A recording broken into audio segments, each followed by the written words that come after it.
So let's talk a little bit about casting. What is it and why it happens?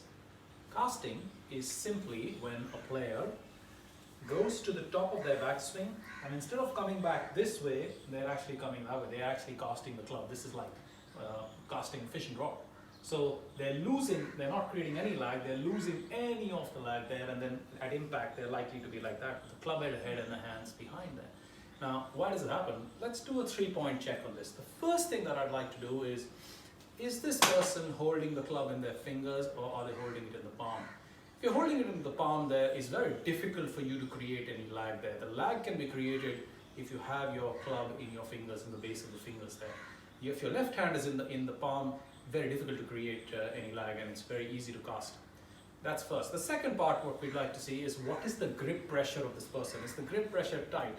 Specifically, as they go to the top of the backswing towards transition, if they're too tight, they're basically trying to generate the speed with their arms there. The core is not involved in forming a sequence of the lower body, upper body, arms, club. It's not involved in having the sequential acceleration that a good golf swing has. So they're probably too tight here and they're using their arms to generate any sort of motion or speed in the club there.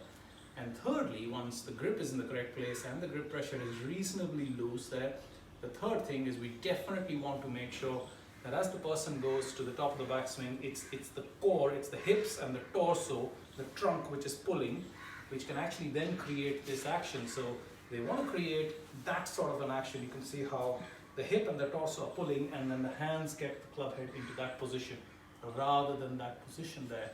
A good exercise would be that we get this person to set up, keeping the club exactly there. We get them to go get their hips forward, open. Now you can see how my hands are ahead, my weight is fully onto my left side there, my hips are really pulling to the back side or onto my left heel there. Now they would start from here, go back and then try and come into the same position. It's very difficult for them to cast from there simply because their core is being activated.